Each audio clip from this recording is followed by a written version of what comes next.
அடுத்த கேள்வி என்னன்னு கேட்டோம்னா, டாக்டர் அஜ்மல் கான் அவர்கள் இங்கிலாந்து யூகேலிருந்து கேட்டிருக்கின்றார்கள். அதாவது இன்றைக்கு கொரோனா தடுப்பூசி மனித செல்களை கொண்டு தயாரிக்கப்படுகிறது என்று பொய்யான தகவல் பரப்பப்படும் நிலையில், உண்மையிலேயே மனித செல் கொண்டு தயாரிக்கப்படும் போலியோ, எம்எம்ஆர் போன்ற தடுப்பூசிகளை இஸ்லாமியர்கள் போடுவது கூடுமா அப்படின்னு சொல்லி செஞ்சுருக்கிறாங்க, கேட்டிருக்காங்க. அதாவது இப்போ கொரோனா கோவிட்-19 அந்த நோய் பலருக்கும் பாதிக்கப்படும் பொழுது அந்த கோவிட்-19 தடுப்பூசி போடக்கூடாது, அது மனித செல்லில் தயாரிக்கப்படுது அப்படின்ற தகவலை பரப்புகிறாங்களாம். டாக்டர் அஜ்மல் கான் அவங்க மருத்துவராக இருக்கிறாங்க. அந்த மாதிரி தகவல் பொய்யான தகவல். அதே நேரத்தில் போலியோ, எம்எம்ஆர் போன்ற தடுப்பூசிகள் மனித செல்லில் தயாரிக்கப்படுகிறது, அதை முஸ்லீம்கள் போடலாமா அப்படின்னு சொல்லி செஞ்சுருக்கிறாங்க, கேள்வி கேட்டிருக்காங்க. பொதுவாக நம்முடைய மார்க்கத்தை பொறுத்தவரை இந்த ஒரு நோயிலிருந்து நம்மை தற்காத்து கொள்ளுதல் என்பது அது நிர்பந்தம் என்ற ஒரு சூழலுக்கு வந்துடும். ஒரு பயங்கரமான நோய் நமக்கு ஏற்பட்டு விடும் என்ற சூழலில் நாம் அந்த நோயிலிருந்து நம்மை தற்காத்து கொள்வதும், ஒரு நோய் நமக்கு ஏற்பட்டு விட்டது, அந்த நோயிலிருந்து நாம் நிவாரணம் பெற வேண்டும் என்பதும் நமக்கு மார்க்கத்தில் என்ன செய்யப்பட்டிருக்கு, வலியுறுத்தப்பட்டிருக்கிறது. இப்போ இஸ்லாம் எந்த ஒரு விஷயத்திலையும் முன்னெச்சரிக்கை நமக்கு என்ன சொல்லி காட்டுகிறது. இப்போ ஒரு நோய் நமக்கு பாதிப்பு ஏற்படுத்தும் என்று சொன்னால், ஒரு நோய் ஒரு ஊரில் பரவுகிறது அப்படின்னு சொல்லி இருக்கும்போது, நோய் எனக்கு வந்துட்டு போகட்டும் அப்படி ஒரு முஸ்லீம் இருக்க முடியாது. நமக்கு நோய் ஏற்பட்டால் அது அல்லாஹ்வுடைய விதியை நாம் புரிந்து கொள்வோம். அதே நேரத்தில் அதிலிருந்து நம்மை தற்காத்துக் கொள்வதற்குரிய வழிமுறைகளை நாம் செய்ய வேண்டும் என்பதை மார்க்கம் நமக்கு என்ன செய்கிறது, வழிகாட்டுகிறது. வலா துல்கு பி ஐதிக்கும் தஹலுகா, உங்கள் கைகளை நீங்கள் நாசத்தில் போற்றாதீங்க, உங்களை அழித்துக் கொள்ளக்கூடிய வேலை நீங்கள் செஞ்சிடாதீங்க. அப்போ நமக்கு ஒரு நோய் பரவுவதும் நல்ல தெரியுது, சூழலுக்கு போனால் நமக்கு நோய் ஏற்பட்டு விடும் என்று தெரியும் பொழுது அந்த நோயிலிருந்து நம்மை தற்காத்து கொள்ளக்கூடிய காரியங்கள் நம்ம செய்யாமல் இருக்கக்கூடாது. நமக்கு அழிவை ஏற்படுத்தக்கூடிய காரியங்களை நீங்கள் செய்யாதீங்க, உங்களை நீங்களே மாய்த்து கொள்ளாதீர்கள், முன்னெச்சரிக்கையோடு இருந்து கொள்ளுங்கள் என்று இஸ்லாம் நமக்கு என்ன செய்ய வலியுறுத்துகிறது. சூரத்து நிசாவில் 29வது வசனத்தில் அல்லாஹ் சொல்கின்றான், வலா தக்துலு அன்ஃபுஸக்கும், உங்களையே நீங்கள் மாய்த்து கொள்ளாதீர்கள், இன்னல்லாஹ கான பிக்கும் ரஹீமா, அல்லாஹ் உங்கள் மீது அன்பாளனாக இருக்கின்றான் என்று அல்லாஹ் சொல்லி காட்டுகின்றான். அது மாதிரி 4வது அத்தியாயம் 71வது வசனத்தில் அல்லாஹ் சொல்லும்போது, யா அய்யுஹல்லதீன ஆமனு ஹுது ஹித்ரக்கும், ஈமான் கொண்டவர்களே நீங்கள் எச்சரிக்கையாக இருந்து கொள்ளுங்கள், இது எதிரிகள் நம்ம மேல போர் தொடுத்து விடுவார்கள் என்ற மாதிரி சூழல்களில் இஸ்லாம் பேசினாலும், இஸ்லாம் பொதுவாக என்ன செய்கிறது, எந்த ஒரு விஷயத்திலும் நாம் முன்னெச்சரிக்கையோடு இருக்க வேண்டும் என்ற சட்டத்தை நம்ம என்ன செய்ய முடியும், இதிலிருந்து நாம் எடுத்துக்கொள்ள முடியும். இப்போ குர்ஆன்ல நாம பார்க்கிறோம், நஹல் சூரத்து நஹல் என்ற அத்தியாயத்தில் 81வது வசனத்தில் அல்லாஹ் சொல்கின்றான், அல்லாஹ் உங்களுக்கு சூட்டிலிருந்து காத்துக்கொள்ளக்கூடிய சட்டைகளையும் பல்வேறு சிரமங்களிலிருந்து நம்மை பாதுகாத்துக் கொள்ளக்கூடிய சட்டைகள், இதை அல்லாஹ் உங்களுக்கு என்ன செய்திருக்கிறான், படைத்திருக்கின்றான். ஒரு குளிர்காலம் வரப்போது நமக்கு தெரியுது, அப்போ குளிர்காலம் குளிர்தால் நமக்கு பாதிப்பு ஏற்பட்டு விடக்கூடாது என்பதற்காக நம்ம என்ன செய்யணும், முன்னெச்சரிக்கை அதற்குரிய கம்பளி ஆடைகளை நாம் தயார் செய்து வைத்துக் கொள்ள வேண்டும். போர்க்களத்துக்கு போகிறோம், அல்லாஹ் நாடுதான் நமக்கு பாதிப்பு உண்டான்னு சொல்லி அதுக்குரிய கவச ஆடைகளை அணியாமல் நாம் செல்லலாமா? அப்படி செல்லக்கூடாது. குர்ஆன் என்ன செய்ய, நீங்கள் உங்களை பாதுகாத்துக்கணும். ஒரு பாதிப்பு உங்களுக்கு ஏற்பட போகிறது என்று தெரியும் என்று சொன்னால், அந்த பாதிப்புக்கு முன்பாகவே முன்னெச்சரிக்கையாக நம்மை காத்துக்கொள்ளக்கூடிய வகையில் நாம் என்ன செய்ய நடந்து கொள்ள வேண்டும். கோடை காலம் வருகிறதா, அதற்கு தகுந்த மாதிரி வெயிலிருந்து நம்மை பாதுகாத்துக் கொள்ளக்கூடிய ஆடைகள் சூழலை நாம் உண்டாக்கணும். குளிர்காலம் வருகிறதா, குளிரிலிருந்து நம்மை பாதுகாத்துக் கொள்ளக்கூடிய ஆடைகளை நாம் அணிந்து கொள்ள வேண்டும்.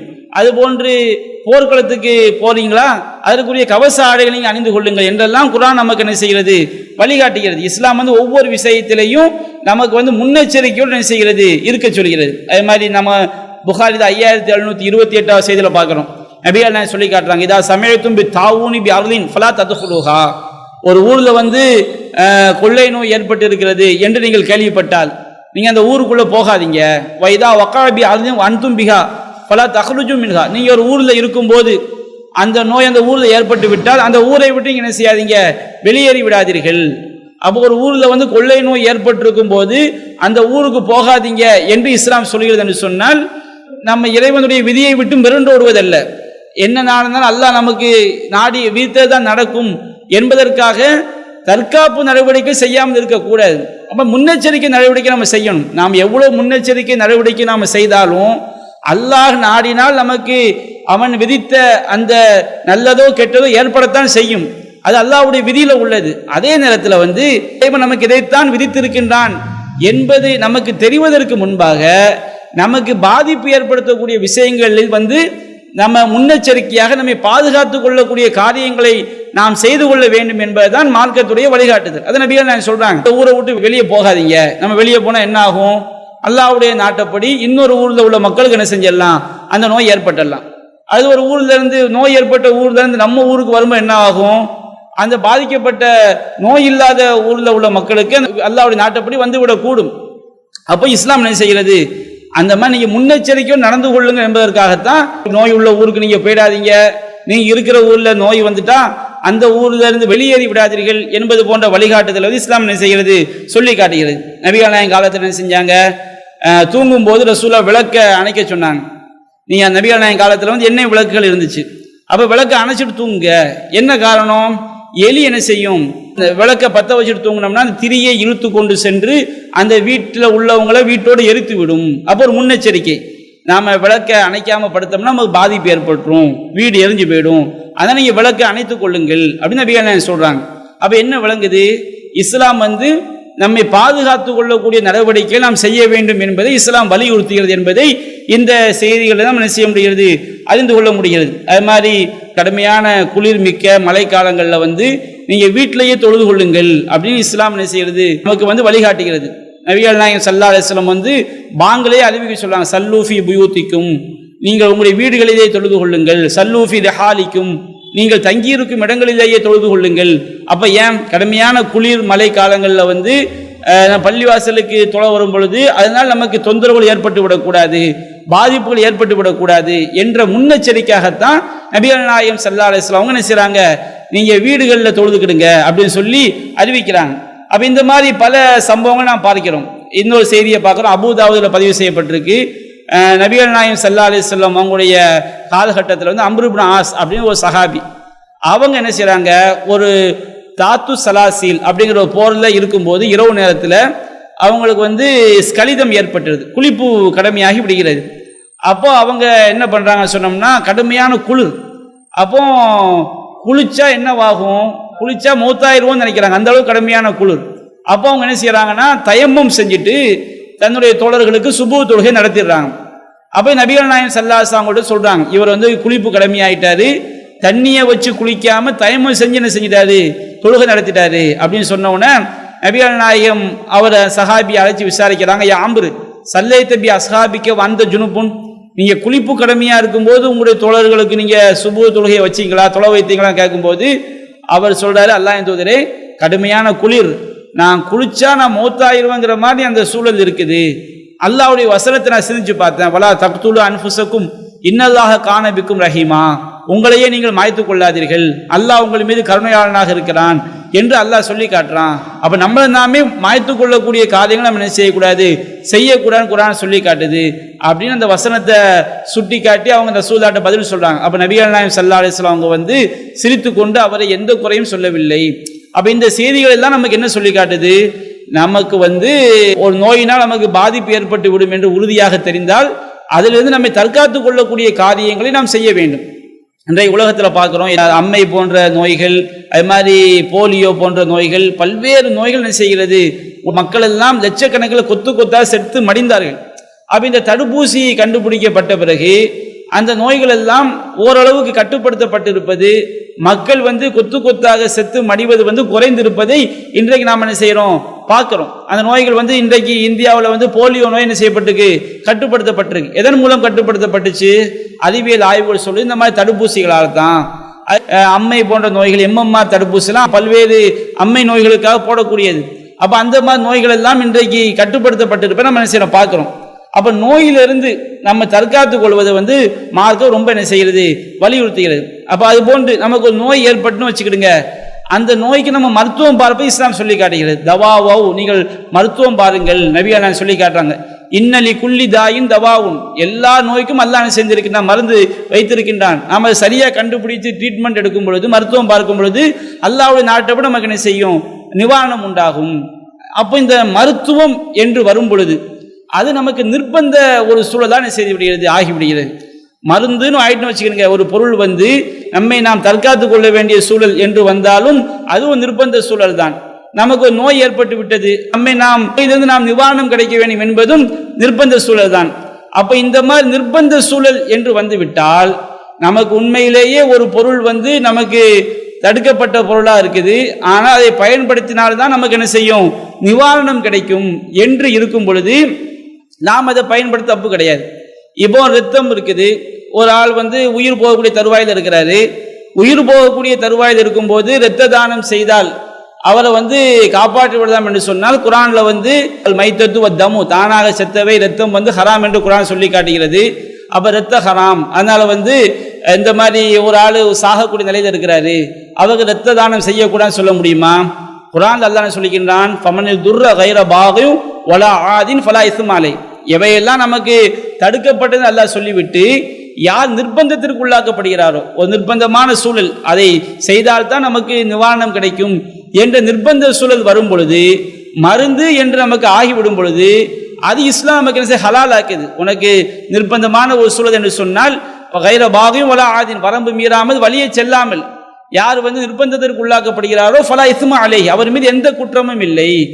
அப்போ ரத்தம் என்பது மார்க்கத்தில் ஹராமாக்கப்பட்டாலும் நாம நிர்பந்த சூழலில் இரத்த தானம் செய்தால்தான் ஒருவரை காப்பாற்ற முடியும் என்று சொன்னால் அங்கே இஸ்லாம் அனுமதிக்குது.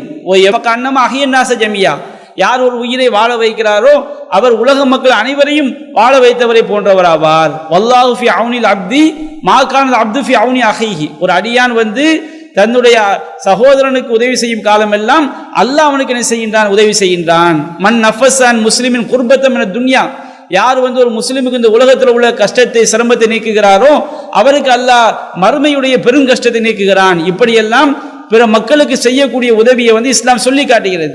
சாதாரண நிலையில் உண்பது குடிப்பது தடுக்கப்பட்டிருக்கு. நிர்பந்த சூழல்ல அதை பயன்படுத்தினால்தான் அவன் உயிர் பிழைக்க முடியும் என்று சொன்னால் அதை செய்வது மார்க்கம் என்ன செய்யவில்லை. அதை மருந்தாக பயன்படுத்துவதை மார்க்கம் நமக்கு தடுக்கவில்லை. கத்தியை வச்சு கிழிக்கிறது மார்க்க அடிப்படையில் அனுமதிக்கப்பட்டதா? அது பாவம் தான். எந்த ஒரு முஸ்லீமும் என்ன செய்யக்கூடாது, நாம தொந்தரவு கொடுக்க கூடாது. அல் முஸ்லிமும் மன் சலிமல் முஸ்லிமூன மின் லிசானிஹி வ யதிஹி, தன் நாவினாலும் கரத்தினாலும் பிற முஸ்லிம்களுக்கு தொல்லை தராதவன் தான் முஸ்லிம் அப்படின்னு நபிகள் நாயகம் சொல்லி காட்டுறாங்க. இப்போ ஒரு ஆளுக்கு ஒரு நோய் ஏற்பட்டுடுச்சு, ஆப்ரேஷன் பண்ணாதான் உயிர் பிழைக்க முடியும் இருக்குது. இப்போ ஒரு முஸ்லிமை கத்தியால் கிழிப்பது ஒரு முஸ்லிமுக்கு நோவினை தருவது பாவம் அப்படின்னு சொல்லி ஆப்ரேஷன் பண்ணாமல் இருக்கலாமா?